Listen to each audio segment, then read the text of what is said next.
Assalamualaikum warahmatullahi wabarakatuh.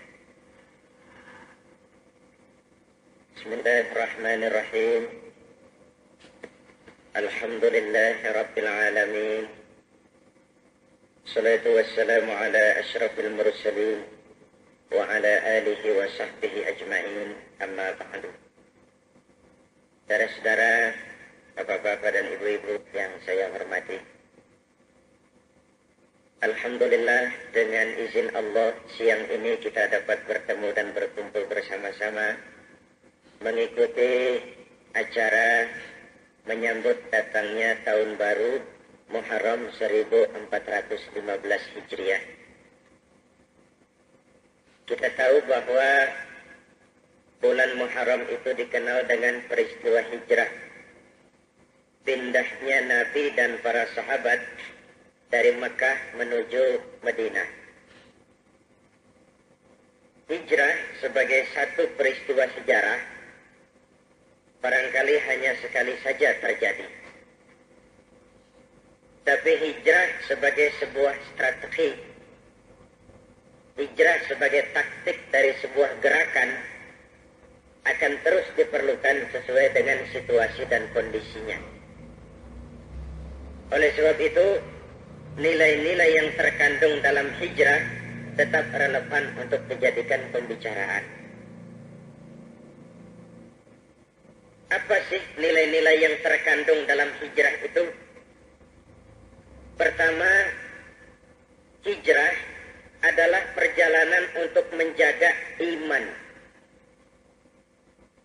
Betapa Nabi dan para sahabat harus meninggalkan kampung halaman tempat di mana mereka dilahirkan dan dibesarkan. Harta yang dibawa pun sekadar yang mungkin untuk dibawa. Seluruh keluarga yang berbeda akidah mengucapkan selamat berpisah. Menempuh medan yang berat, gurun pasir yang gersang dan tandus yang terhampar sepanjang Mekah Madinah, tidak kurang 450 km. Kalau siang panasnya membakar kulit, kalau malam dinginnya menusuk ke tulang sumsum. Pertanyaannya ialah, kok mau-maunya Nabi dan sahabat itu hijrah ke Madinah? Apa yang mereka cari? Apa yang mereka perjuangkan? Jawabannya, iman. Karena iman mereka tinggalkan kampung halaman. Karena iman mereka tinggalkan harta dan benda. Bahkan karena iman mereka pisah dengan keluarga yang berbeda akidah. Hijrah adalah perjalanan untuk menjaga nilai-nilai iman. Perjalanan menjaga iman melahirkan kebahagiaan batin. Kalau batin bahagia, penderitaan badan tidak lagi terasa. Itulah sebabnya gurun pasir yang gersang itu jadi indah. Teriknya sinar matahari bagaikan pantulan sinar purnama. Kalau orang berbuat karena iman, yang jauh itu dekat rasanya. Yang lemah jadi kuat, yang takut jadi berani. Oleh sebab itu, memasuki tahun baru Hijriah harus dengan semangat untuk meningkatkan keimanan. Seorang bijak pernah berkata, ilmu membuat hidup jadi mudah. Seni membuat hidup jadi indah. Iman membuat hidup jadi terarah. Dengan ilmu hidup jadi mudah, itu kita rasakan betul. Saudara-saudara yang tiap hari bergelut dengan teknologi modern, merasakan betapa hidup jadi mudah karena kemajuan ilmu. Apa yang hari ini terjadi di Amerika, hari ini juga bisa kita tahu dari kamar kita. Tidak usah menunggu minggu depan, apalagi bulan depan. Ini sudah era informasi katanya. Hujan bisa dibikin. Kekurangan air minum bisa diatasi dengan penyulingan air laut. Kekurangan tanah pertanian bisa diatasi dengan merombak gurun pasir yang gersang jadi areal pertanian yang subur, seperti yang sekarang tengah dilakukan oleh beberapa negara Teluk. Ruang dan waktu sudah bukan masalah. Dampak ibadahnya juga terasa. Dulu, tahun 50-an, kita orang Indonesia kalau pergi haji ke Mekah, itu 6 bulan. Tahun 50-an itu. 6 bulan. Orang sudah lupa, kita baru pulang.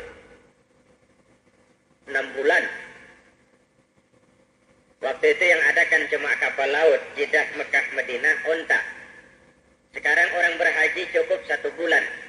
Kemajuan ilmu yang menciptakan Boeing memotong waktu 5 bulan. Malah ada yang haji cuma 11 hari. Bahkan 1 minggu. Yang namanya ONH Bulus. 1 minggu.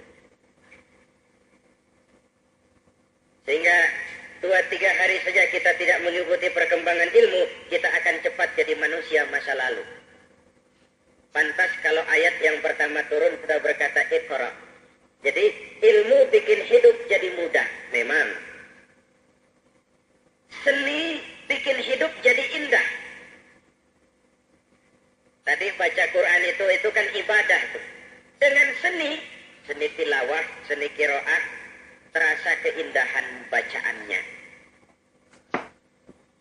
Dakwah seperti ini ibadah. Dengan seni terasa sentuhannya. Saya pernah mengadakan tablik akbar di Prigen Raya Tretes Malang. Di lokalisasi WTS. Waduh, saya terharu lihat pelacur-pelacur pada jilbaban.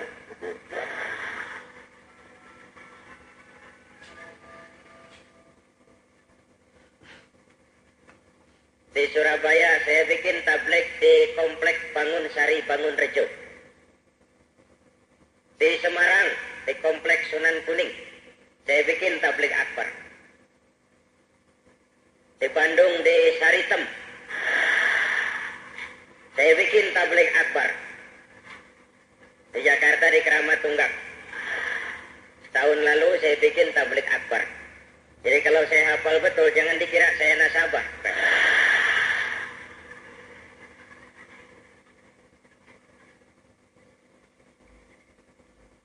Ada teman saya protes, sampean kok nyeleneh?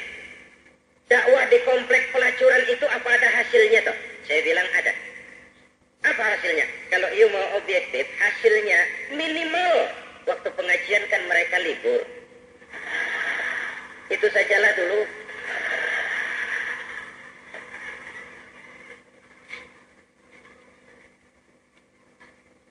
Kalau yang saya hadapi sepotong besi, betapapun kerasnya dia, bisa saya bentuk menurut selera saya. Manusia tidak sekeras besi memang. Tapi ia makhluk yang punya perasaan dan pikiran. Punya kemauan dan kemampuan. Tidak mungkin hanya dalam sekejap simsalabim, abrakadabra, lalu pelacur jadi ustazah. Saya tidak pidato di depan mereka. Sampean pelacur neraka. Bubar.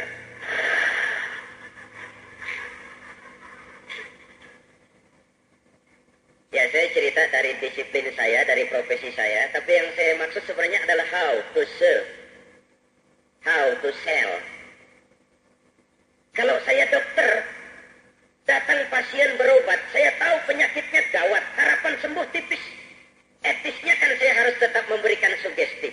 Sabar saja mas, insya Allah sembuh, ini sembuh, insya Allah. Betapapun gawat. Apa saya harus jujur? Pulang aja mas. Kenapa dok? Mati besok nih? Malah mati bener pak.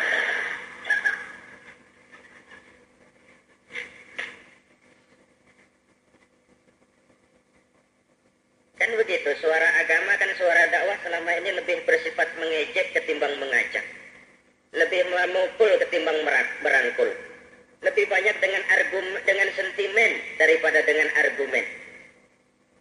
Akhirnya orang merasa agama itu bukan lagi need, tapi beban. Ibu bapak, saudara-saudara hadirin yang saya hormati. Tempoh hari ramai, saya dapat nominasi. Meraih Piala Citra.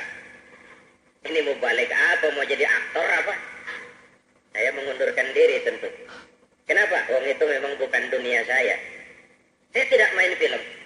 Habis saya cuma dakwah lewat film sebagai media karena sangat besar pengaruhnya dalam membentuk opini masyarakat.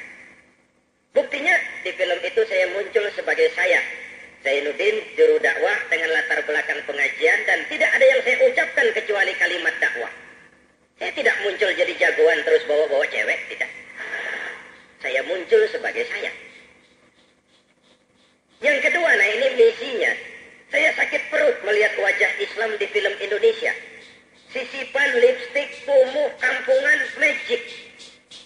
Coba lihat Islam di film Indonesia kan. Asal ada kuntilanak ngamuk, ayat kursi keluar. Nyi Blorong naik ke darat, syahadat dipakai. Kayaknya Islam cuma buat ngusir setan gitu loh. Islam tidak bicara tentang realitas kehidupan. Ini kan jadi image yang tidak baik. Tapi memang sejak awal saya sudah komit, it is the first and the last of my film. Pertama dan terakhir. Bukan dunia saya. Padahal kalau nyari duit enakan main film. Nggak capek wong sutradaranya nggak berani ngomelin saya.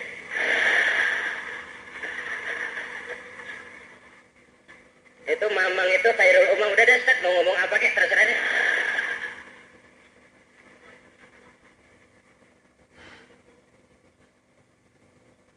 Ibu bapak, saudara-saudara, saya kembali. Ilmu bikin hidup jadi mudah, seni bikin hidup jadi indah, iman bikin hidup jadi terarah. Kenapa? Kita lihat.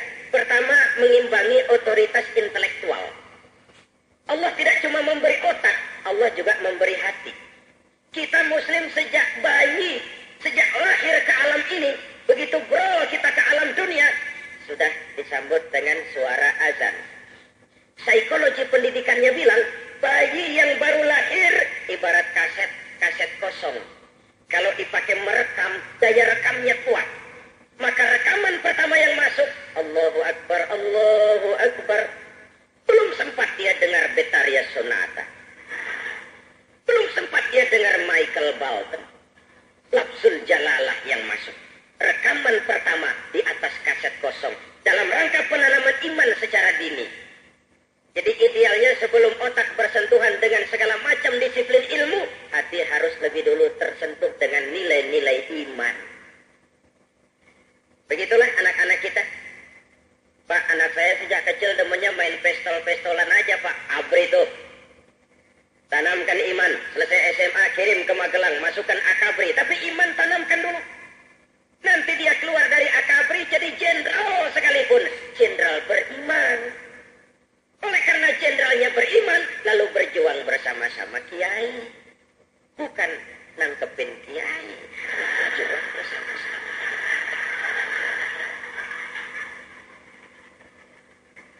Umpama ini.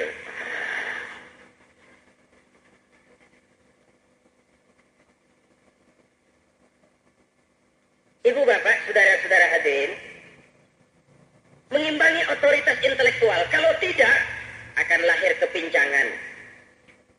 Kita perlu teknologi, tapi itu bukan segala-galanya. Nanti akan saya coba sampaikan pada bagian akhir dari ceramah ini tentang perlunya keseimbangan. Yang kedua, kita perlu peningkatan iman untuk mengimbangi hawa nafsu. Disinilah manusianya manusia. Malaikat, kalau menurut saya malaikat itu bukan makhluk pejuang. Kenapa? Mereka hanya diberi akal, tidak diberi nafsu. Material nggak perlu, seksual nggak perlu. Jadi kalau malaikat nggak pernah salah, pantas. Nggak ada yang akan bikin mereka salah. Material nggak perlu, seksual nggak perlu. Kan dua itu aja yang sering bikin kita jadi salah. Ya jujur aja lah.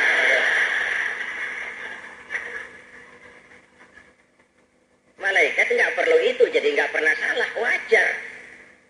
Sebaliknya binatang, diberi otak tapi tidak diberi akal. Binatang hanya diberi nafsu. Kalau binatang tiap hari salah, wajar. Kita berada pada posisi itu. Kadang akal menang, kita naik jadi malaikat yang berpotongan manusia. Kadang nafsu yang menang, kita turun lebih rendah, lebih brutal, lebih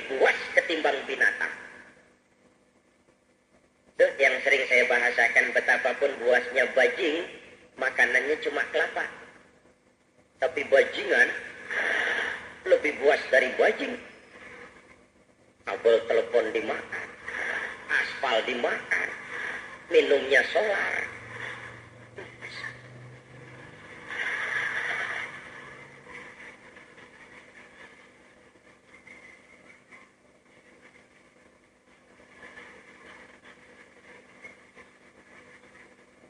Sederhananya begini, kejahatan itu kan ada dua macam. Ada kejahatan kerah putih, white collar crime. Ada kejahatan kerah kecil. Bedanya di mana? Pada efeknya. Kalau kejahatan kerah kecil biasanya yang rugi perorangan. Ayam hilang, jemuran lewat, sendal di masjid ditilep. Itu kejahatan kerah kecil. Kejahatan kerah putih bukan perorangan yang rugi, negara dibobol. Saudara-saudara, makin tinggi status sosial, makin tinggi kualitas keimanan, makin berat bisikan setan. Kalau kita ini iman-iman tipisan, yang dosa iblisnya iblis spesial. Kata iblis nih yang begini gua senggol juga miring ya, kecil-kecilan aja. Tapi kalau iman-iman tebelan itu iblisnya nggak sembarangan, paling kurang hasil penataran.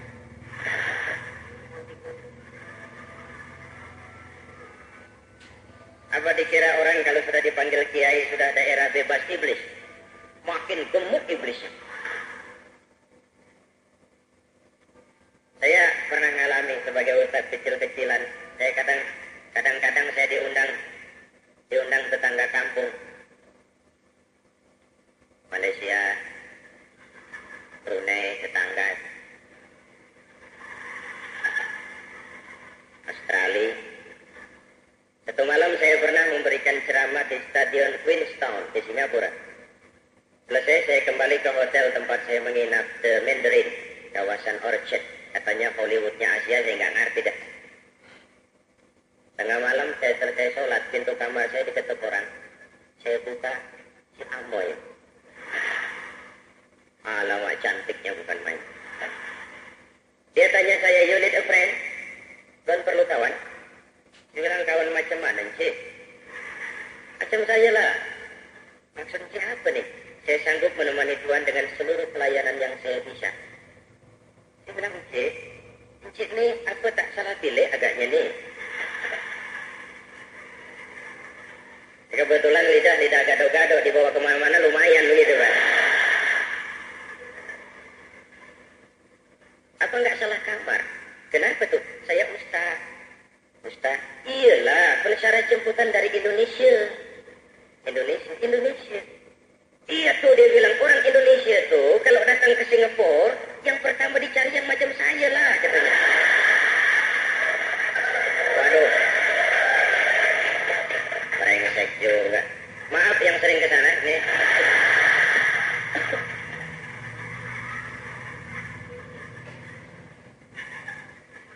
Saya bilang tak benar tuh. Cik, bangsa kami banyak yang baik-baik. Anda salah pilih. Cari pilih lain saja. Panjang lebar saya bicara. Akhirnya tersipu malu dia pergi. Dia pergi saya mikir juga. Orang namanya manusia normal mesti mikir Pak.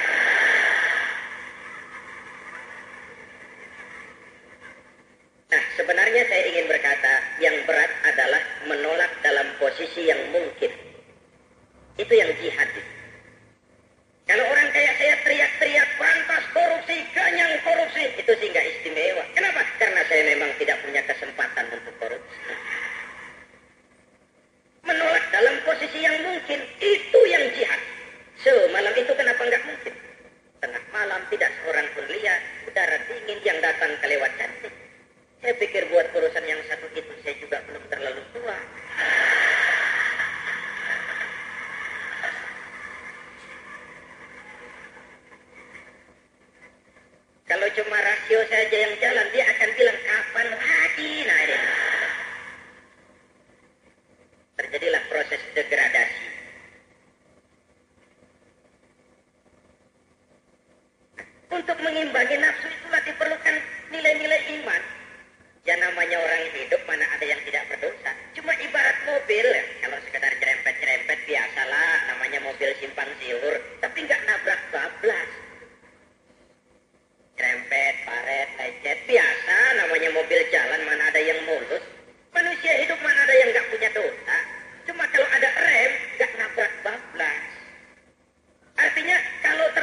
Ambillah yang baik, tinggalkan yang buruk. Benar-benar keluar bahasa.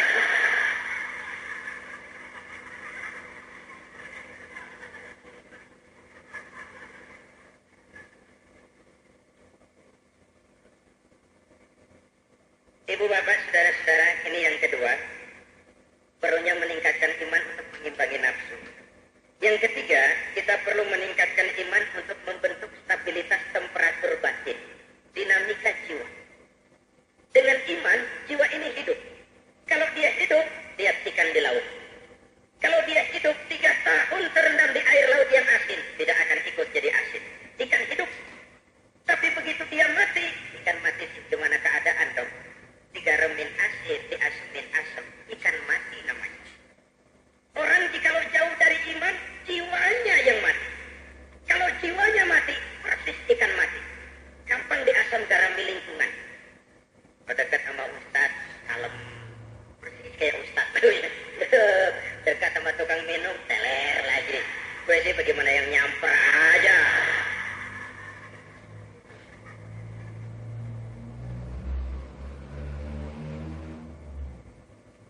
Nah, pada sisi lain analisanya, banyak orang bisa memulai sesuatu dengan baik, tapi sedikit yang mengakhirinya dengan baik. Ini realitasnya. Memulai dengan baik itu penting, mengakhirinya dengan baik jauh lebih penting. Sebab akhir itu yang akan jadi catatan sejarah. Marcos telah memulai dengan baik, tapi sayang tidak mengakhiri dengan baik. Ya disanjung, dipuja, dipuji sebagai pemimpin besar, bapak besar, pahlawan besar. Akhirnya ternyata maling besar. Ilmu akan buntu kalau menjawab itu. Filsafat akan absen, ngambang kalau sudah bicara itu. Ini daerah iman. Jadi hijrah adalah perjalanan untuk menjaga iman. Lalu tandanya iman meningkat itu dari mana? Ya dari amaliyah kita. Strom bisa menimbulkan bunyi. Strom bisa menimbulkan sinar. Strom bisa menimbulkan gerak. Bunyi, sinar, gerak hanya refleksi yang ditimbulkan oleh strom. Strom itulah iman. Karena iman kita rukuk dan sujud. Itu refleksi, gejala. Karena iman kita jihad. Karena iman kita haji ke Mekah. Karena iman kita puasa. Itu semua gejala. Sekarang kalau strom ada tapi nggak bunyi, anak-anak juga ngerti konslet. Ngaku beriman, sembahyang nggak mau. Udah terusin diri aja dah.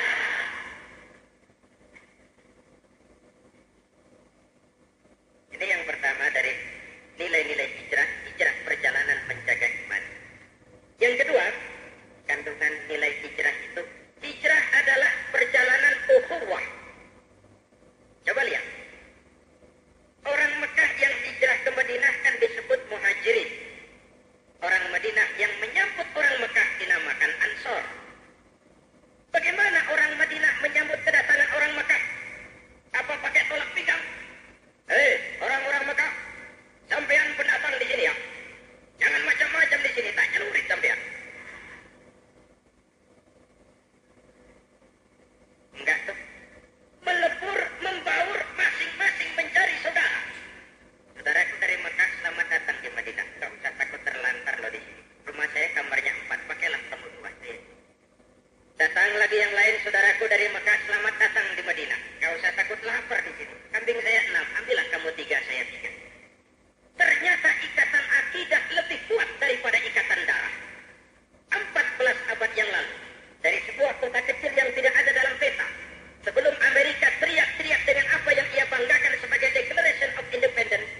Allah itu objektif, Islam itu demokrat. Biar keluar dari dubur ayam, kalau memang telur, ambil. Objektif saja. Keluarnya dari dubur ayam, tapi telur, ambil. Biar keluar dari dubur bangsawan, kalau kira-kira nggak enak. Jangan lihat bangsawan, lihat yang keluarnya. Oke, kalau hijrah adalah perjalanan ukhuwah, maka memasuki tahun baru Muharram harus dengan semangat meningkatkan kebersamaan. Menjaga kesatuan, persatuan, kerukunan, dan kekompakan. Islam telah menyelamatkan kita dari ras diskriminasi. Belum lama di Stadion Senayan AC Milan ketemu Persib. Itu kan menang Persib 8-0. Ini lagi demam Amerika. Saya pernah memberikan tabligh akbar di Stadion Tambak Sari, Surabaya, mengantar pertandingan sepak bola antara Persibaya Surabaya melawan PS Sarajevo Bosnia dalam rangka cari dana untuk Bosnia. Saya bilang ini baru kejutan nih, sepak bola ngaji dulu. Kan langka itu yang begitu. Saya pidato, kata saya dari sepak bola ada beberapa catatan berharga. Pertama, setiap kesebelasan pasti punya susunan pemain. Susunan tim itu ada. Kapten, kiri luar, kanan dalam, striker, midfield, back, keeper. Itu susunan. Tapi masing-masing orang sadar, kita ini satu kesebelasan. Kerjasama yang baik, ciptakan operan-operan yang akurat. Bukan soal siapa yang bikin gol. Yang penting kesebelasan menang. Kalau rame-rame mau bikin gol, malah nggak gol-gol. Bisa-bisa kiper ikut nyerang. Ini kan kita kan kompetisi ketat, Pak. Persaingan bisnis itu kan nyaris kayak mafia. Ya saya bukan pengusaha, tapi teman saya kan banyak yang pengusaha. Nah, kalau cerita nggak ada yang nggak ngeluh. Persaingan ketat segala macam, ini gitu. Bahwa ada direktur operasi, direktur keuangan, direktur utama, kepala personalia, direktur keuangan, itu sih susunan pemain, Pak. Tapi masing-masing sadar, kita satu kesebelasan, kerjasama yang baik. Sebagai umat juga begitu. Harus ada muslim yang jadi menteri, muslim yang jadi gubernur, muslim yang jadi wali kota, muslim yang jadi teknokrat, muslim yang jadi seniman. Masing-masing sadar, satu kesebelasan. Harus ada muslim yang jadi menteri. Harus. Menteri tidak perlu jadi ketua pembangunan masjid. Cuman kalau ada masjid belum selesai, operan, Pak, operan. Operannya yang penting. Semen kayak pasir kayak oper.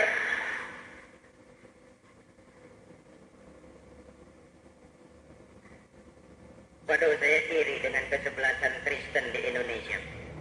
Mereka kalau punya bola, operannya akurat. Hampir nggak kelihatan ngopernya. Tahu-tahu gol. Berdiri gereja besar. Kalau nggak ada operan, mana? Kita ini kesebelasan muslim kalau punya bola. Kalau belum modar, belum ngoper, Pak. Susah. Nanti sudah nggak punya bola, baru mau ngoper. Udah pensiun, baru duduk di masjid. Bagaimana umat? Bagaimana jihad? Bagaimana? Kemarin kemana, Om?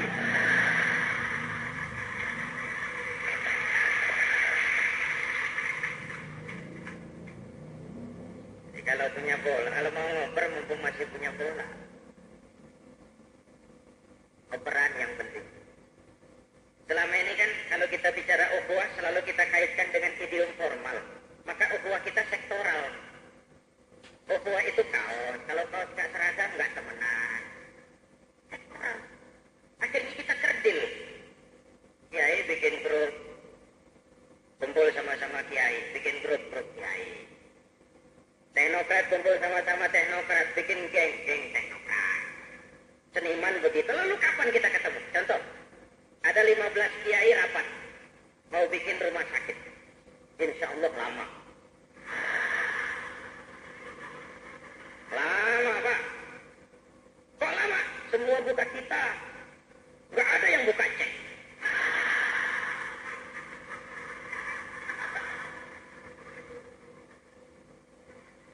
Udah 3 bulan masih cari rumusan. Belum perbedaan pendapat. Tapi kalau 2 kiai, 2 teknokrat, 2 birokrat, 2 konglomerat kumpul di satu meja, kenapa nggak cepat selesai rumah sakit? Ada yang buka kitab, of course, rujukan basicnya. Ada yang buka advice planning untuk penataan lingkungan. Ada yang buka teknik konstruksi untuk pengamanan bangunan. Ada yang buka travel check untuk pendanaan. Ini yang saya maksud dengan all meal in all profession in one commitment. Itulah ukhuwah. Komitmen. Saya juga nggak ngerti, cuma sok-sokan aja ngomong begitu.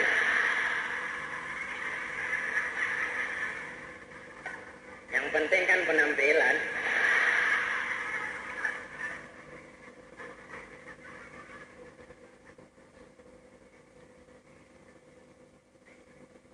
Saudara-saudara, ya saya upayakan dengan bahasa begini karena sehari-hari saya kira saudara-saudara sudah sangat terbebani oleh tugas yang berkaitan dengan teknologi.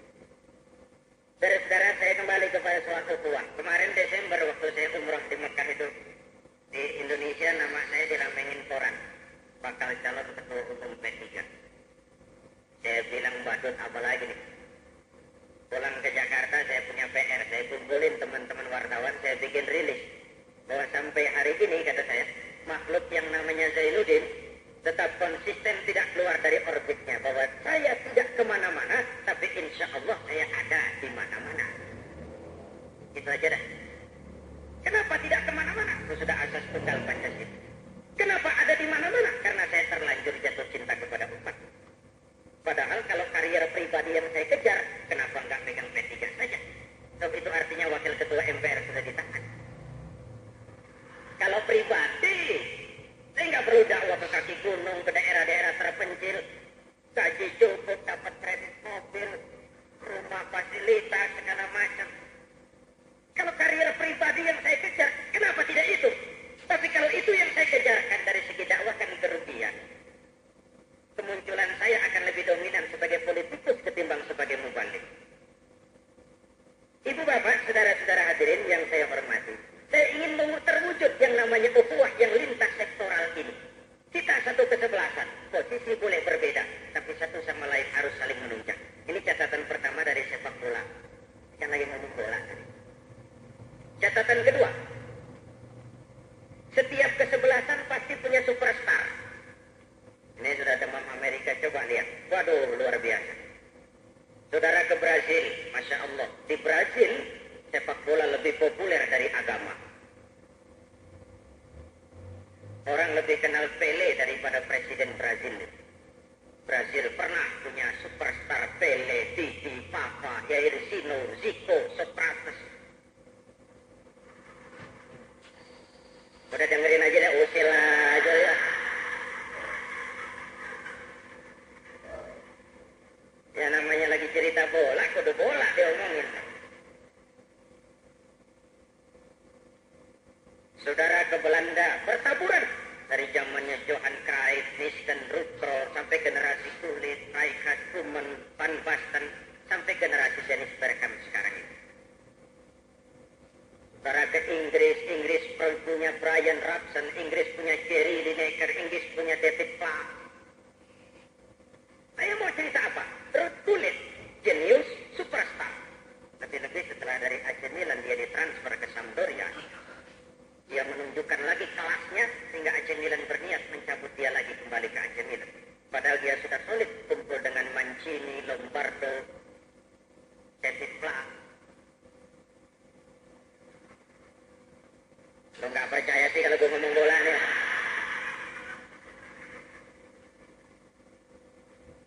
Nah, Ruud Gullit, jenius, superstar. Kapan? Kalau ditunjang oleh 10 pemain lain. Inilah kebersamaan. Betapapun hebat seorang Ruud Gullit, kalau sendiri melawan satu kesebelasan, remek. Inilah kebersamaan. Betapapun hebatnya direksi tanpa ditunjang seluruh karyawan, remek. Betapa dan siapapun kita perlu orang lain. Inilah kebersamaan. Interaksi yang gampang-gampangan. Saya bisa ceramah begini kenapa? Ada yang dengerin. Ibu bapak, saudara-saudara hadirin yang saya hormati, Jadi Islam telah membebaskan manusia dari ras diskriminasi. Kita adalah satu umat yang satu, diikat dengan tali-tali akidah. Persaudaraan karena akidah lebih kuat daripada persaudaraan dengan ikatan darah sekali. Maka kita harus saling menunjang, saling asah, asih, dan asuh. Beberapa waktu yang lalu saya halal PT Indofood di Ancol di tepi pantai. Saya pidato, di masa depan saya perlu Indofood sebagai partner dakwah saya. Kenapa? Saya bisa saja ceramah di Gunung Kidul, Wonogiri, Boyolali, di Ungaran, di Solo Tigo, di Muntilan. Saudara-saudara, jaga iman baik-baik, jangan ditukar dengan supermi. Sekali Islam sampai mati tetap Islam. Sanggup? Tentu umat jawab, sanggup. Selesailah koneknya. Pulanglah saya ke Jakarta. Kembalilah mereka ke rumah masing-masing di Gunung Kidul, Gunung Sari. Sampai di rumah baru terasa perut lapar. Mau makan nggak ada nasi, mau masak nggak ada beras. Zainuddin sudah pulang ke Jakarta. Datanglah orang lain dari agama lain, gak usah pidato, bawa supermi banyak-banyak. Pidato saya yang tadi menggelegar berkobar 3 jam, dalam jangka sekejap habis digusur oleh supermi. Ini perlunya semangat kebersamaan. Untuk sama-sama menjaga umat. Baiklah ya, jadi yang kedua, hijrah itu perjalanan ukhuwah. Mari kita berusaha mewujudkan ukhuwah yang lintas sektoral dengan kembali kepada komitmen, bukan kepada idiom formal. Yang ketiga terakhir,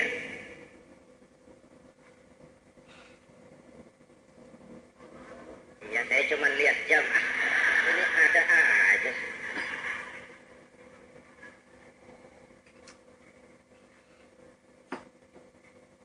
Yang ketiga, hijrah itu perjalanan ibadah. Nabi dan sahabat ke Madinah itu bukan paket wisata. Bukan piknik, bukan jalan-jalan. Ibadah. Karena perjalanan ini ibadah. Yang lebih dulu dibenarkan oleh Nabi adalah motivasinya. Kenapa? Waktu turun perintah hijrah, sahabat gak sama loh Pak. Ada yang musyawarah sama teman-temannya. Hei, ikutan yuk, hijrah yuk ke Madinah yuk. Kenapa? Di Madinah dagang untungnya gede. Berangkat. Ada anak muda bisik-bisik, ikutan yuk, hijrah yuk ke Madinah yuk. Kenapa? Cewek murah. Hijrah ke Madinah. Nah, itu yang diluruskan dulu oleh Nabi. Apa kata beliau? Innamal a'malu binniyat wa innama likulli imri'in ma nawa. Ini namanya asbab wurudil hadis. Sebab-sebab diucapkannya hadis ini. Yang hijrah karena dunia, dia akan untung di Madinah.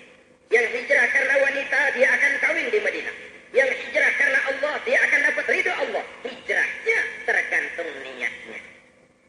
Kalau hijrah adalah perjalanan ibadah, memasuki tahun baru Muharram harus dengan semangat meningkatkan ibadah. Nah, mari kita lihat. Islam ini kan agama yang mengajarkan keseimbangan.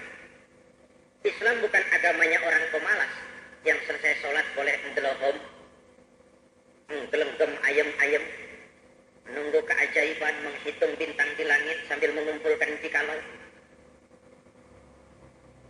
Orang sudah kemana-mana, kita masih jikalau, andai kata umpama misalnya.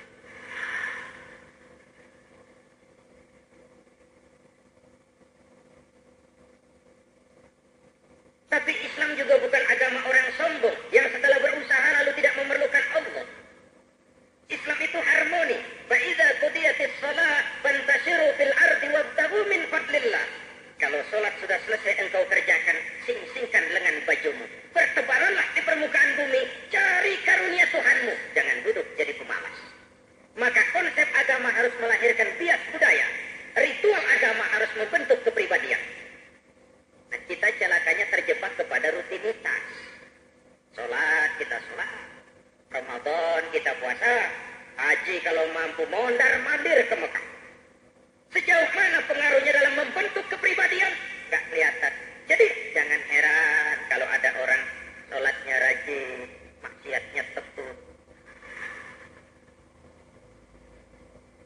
Haji itu waktu di Mina, jamrah dia melontar setan kan, simbol permusuhan abadi manusia dengan iblis.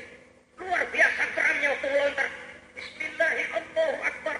Bismillahirrahmanirrahim. Gak dapat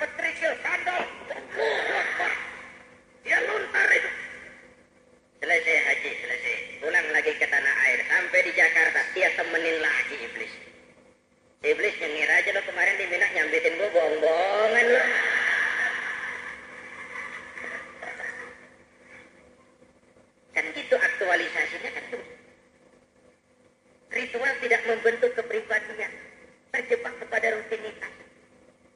Mestinya kan pada saat agama berkata, tutuplah auratmu. Agama kan sudah memberikan isyarat, hai umat Islam, kau harus punya industri tekstil. Ketika agama berkata, jagalah kebersihan. Kebersihan itu bagian dari iman. Ia sudah berisyarat, hai kuasai teknologi canggih, temukan mesin pembersih, dirikan pabrik deterjen. Islam mau kita ini jadi subjek, bukan jadi objek.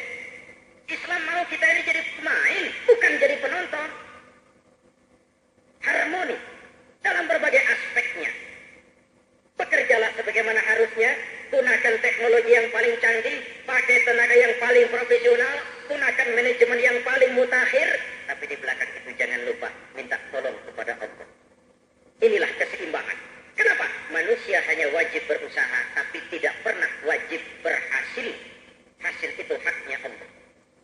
Yang berusaha saja tidak wajib berhasil, apalagi yang tidak berusaha. Nah, kita analisa sekarang. Seluruh kejadian dalam alam itu hanya terjadi karena dua proses. Pertama, proses kauniyah, ini kausal. Ini bisa dianalisa, direkayasa, diperhitungkan, ditargetkan. Kalau ada anak kecil, otak mikir, nih anak nih pasti ada ibunya, pasti ada bapaknya. Oke, itu kauniyah, namanya kausal. Ibu bapak sebab, anak akibat. Ada ibu, ada bapak, lalu ada anak. Sekarang kalau Allah yang mau, kan nggak mesti begitu. Adam, ibu nggak ada, bapak nggak ada. Allah mau, jadi. Tidak bisa dikaji secara eksak. Bagaimana proses terjadinya Adam menurut antropologi budaya? Untuk di situ otak harus tahu diri. Ini bukan daerah mutlak. Mau diilmiahkan apa wong prosesnya lewat kun fayakun. Nabi Isa, ibu ada, bapak tidak ada. Allah mau, jadi. Tidak bisa dikaji secara medis. Siti Maryam bisa hamil padahal dia tidak punya suami. Allah yang mau. Siti Maryam hamil tanpa suami. Mukjizat. Kita sayangkan sekarang ini banyak juga perempuan tidak mau kalah dengan Siti Maryam.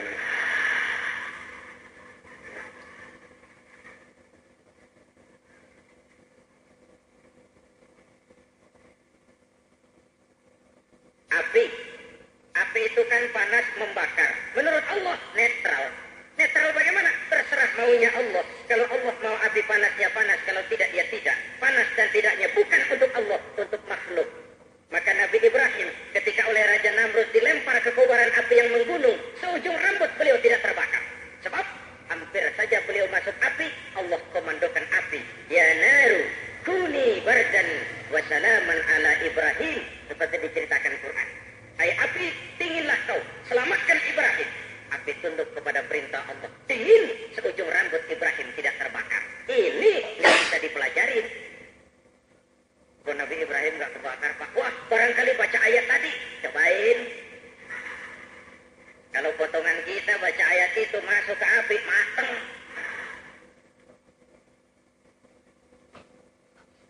Ini religious experiences, pengalaman-pengalaman keagamaan. Sekarang pengalaman berbangsa.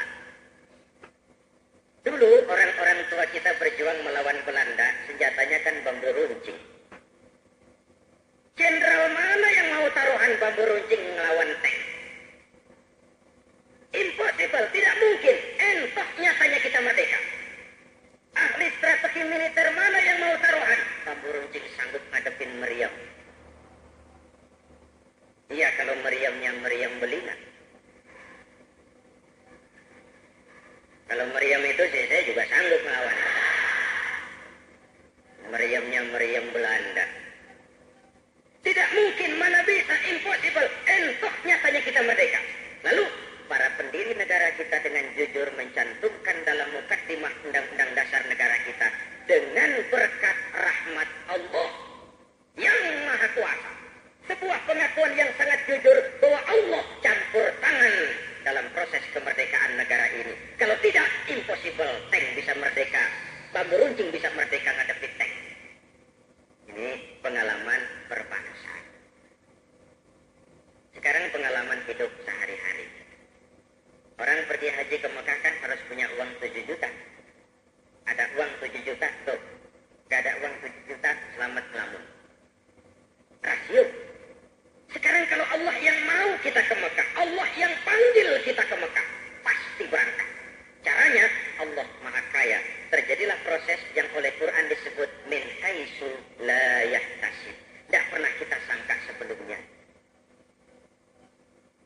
bahasa Inggrisnya dilalah. Dilalah.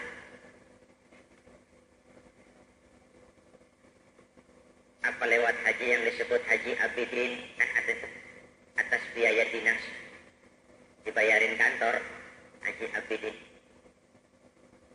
Apa lewat haji yang disebut haji kosasi, pergi haji ongkos dikasih, ada yang bayarin kosasi. Betawi biasanya haji mansur, pergi haji karena halaman kena gusur, mansur.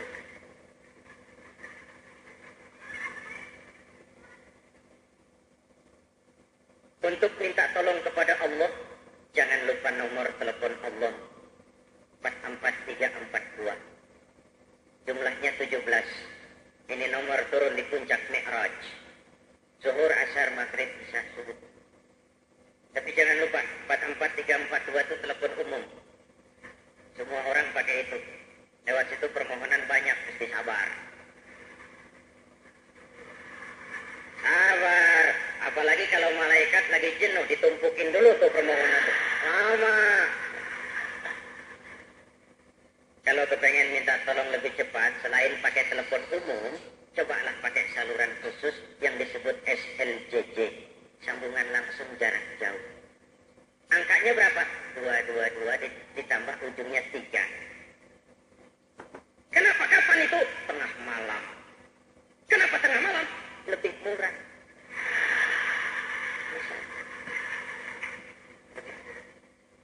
Selain lebih murah, juga lebih cepat sambung. Kenapa? Tengah malam kan orang banyak tidur, saluran kosong, telepon jarang yang pakai. Wa minal laili fatahajjat bih, nun di keheningan malam bangun kau tahajud. Di situ kedamaian batin, ketentraman rohani, ketenangan jiwa. Saya ingin berkata sebenarnya, kalau hidup sudah mulai kita gantungkan kepada manusia, bersiaplah untuk kecewa. Di mana letak keseimbangannya? Bekerjalah untuk duniamu seolah kau akan hidup selamanya. Bekerjalah buat akhiratmu seolah kau akan mati besok. Jadi kalau kita sudah di kantor, di tempat tugas, di lapangan, anggap saja kita akan hidup selamanya. Supaya timbul gairah kerja. Kalau sudah sholat menghadap Allah, anggap saja kita akan mati besok. Supaya timbul khusyuknya. Jangan salah pasang. Di kantor ingat mati, lemas terus deh. Ngapain kerja rajin-rajin nanti juga mati loh. Salah pasang. Berbagai aspeknya. Dalam Islam orang kaya diperintah membantu yang miskin. Itu betul. Tapi juga dalam Islam orang miskin dianjurkan berusaha. Jangan hidup jadi beban bagi orang lain. Kan seimbang. Kamu kaya, iya Pak. Bantu yang miskin tanpa harus mereka minta. Kamu miskin, iya Pak. Berusaha. Jangan andalkan hidupmu kepada yang kaya. Jadi kalau ada ayat Quran berkata, orang-orang kaya yang menimbun-nimbun harta, lalu bakhil, tidak mau zakat, infak, apalagi sedekah, hartanya di akhirat akan jadi bara neraka yang akan menerisa punggungnya. Ayat seperti ini harus sering-sering dibaca oleh yang kaya. Jangan yang miskin rajin baca ayat ini. Salah pasang. Kalau yang miskin rajin baca ayat beginian lalu dijadikan pedoman, dia akan jadi pemalas terus. Kerjanya apa? Nakut-nakutin orang kaya. Lo nggak kasih lo diteriska lo nanti. Salah megang ayat. Seimbang, tapi jangan salah pasang. Dalam Islam, tuan rumah harus hormatin tamu. Itu betul. Tapi juga dalam Islam, tamu dianjurkan tahu diri. Itu seimbang. Kamu tuan rumah, iya, hormati tamu. Kamu tamu, iya, tahu diri. Kalau hari kerja, ceramah, jangan lama-lama.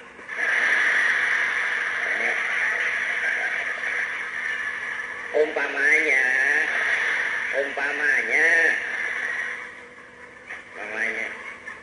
Ini saya lagi nyari gara-gara aja nih, Pak.